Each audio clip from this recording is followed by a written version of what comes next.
Sorry, I'm doing this by recording my laptop screen with a camera rather than using the built-in screen recording, but the kernel task issue also happens with the built-in QuickTime screen recording software, so this is basically the only way I can do it. So the issue I'm trying to show now is that kernel task will just thrash the CPU when I'm using AirDrop. So at the moment, you can see I've got a few processes running, such as, well, I've got MySQL running and a few instances of FFmpeg, and these are all through the terminal. These are not like GUI programs. And you can see their utilization is pretty consistent. And you can look down the bottom, you'll see system, which would be a kernel task in this case, is using like pretty average 3.5 to 4% CPU utilization. And the overall user utilization is about 63% consistently. And this issue is not going to be caused by kernel task thermal throttling the CPU, because you can see that I've been running this for hours and hours without any spiking by kernel task. And if it was going to thermal throttle, it would have thermal throttled by now. So let me send this video through it's a 6.66 gigabyte video. I'm going to send it through AirDrop to my iPad.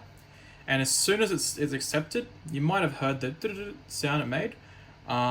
So I can now see that, well, you can see here it's sending.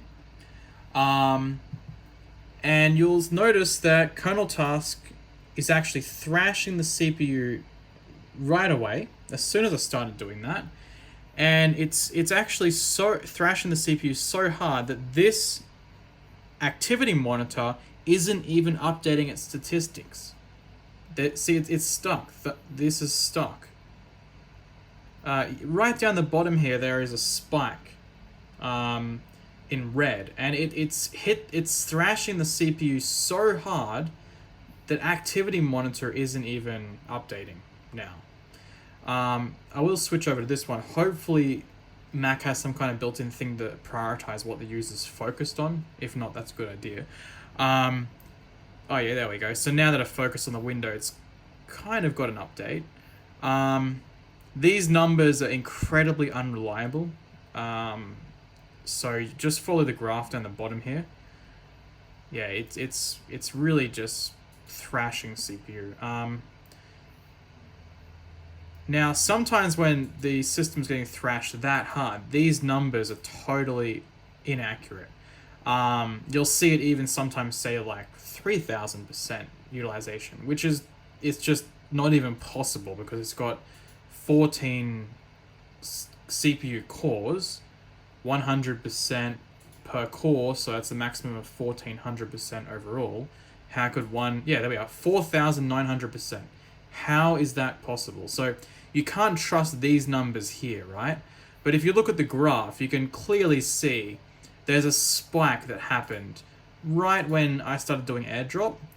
And if we go over to the Wi-Fi, you'll also notice that the transfer rate is also varying roughly along the same plot as you see here, how the kernel task is spiking. And then what you'll see on the activity network is the activity will actually reduce, the transfer rate will reduce. And then as kernel task starts to get as the system starts to utilize less CPU, then you'll see that the transfer rate increases. So it's actually hitting the CPU so hard that the transfer rate over AirDrop is actually being affected. And you'll notice that where my processors here were very consistent, they were all limited to one CPU core on FFmpeg, and I've got two queries running in SQL, which should be basically maxing. SQL should be sitting a flat 200%, and all of the FFmpeg processes should be around about a flat 100%.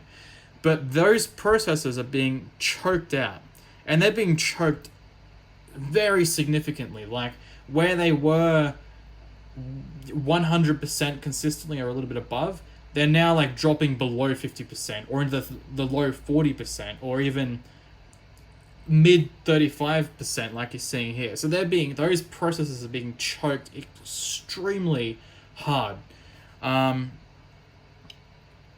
If I try to do anything on my computer at all like this, it's unbelievably hard to use. Let me try and open up Safari and we'll take a look at that.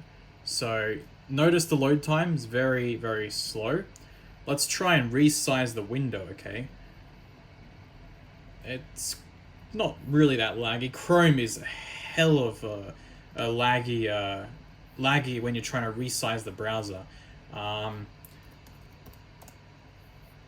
It's actually behaving a lot better than it would typically be. Probably because before recording the video I closed down a heap of stuff to try and reduce the number of variables, but some stuff I can't really close down because I've had them running for days and I don't really want to be restarting from the beginning again. But yeah, you can see it's really, really affecting the performance. Like that took quite a while to load this page, and you would even see elements pop in with quite a lot of lag after the page is already loaded. Yeah, you can see as I'm moving, there's a lag on the text. Like it's not as soon as I hover the text, there should be blue appearing, and it's not. So yeah, you can tell it's definitely affecting the user experience. It's just choking this out so much. Alright, so that's been sent already to my iPad. And I'll just keep going for a minute and you'll see that kernel task will stop thrashing the CPU now that that's been sent. And then everything else will return to how it was before. So we'll see FFmpeg running around about 100% flat for each process because they're all being limited to one CPU thread. And MySQL single-threaded for most queries. So I've got 2 queries running. We should see a pretty consistent 200% utilization by MySQL. Yeah, look, as soon as that finished sending, the kernel task usage has gone basically right back down again to where it's supposed to be. System, yeah, it's sitting around about that less than 3%. I believe before I started the transfer it was sitting around about 3%, 3.5% on average. But yeah, you can see it's basically insignificant now. And my user utilization is around about 63% on average as it was before.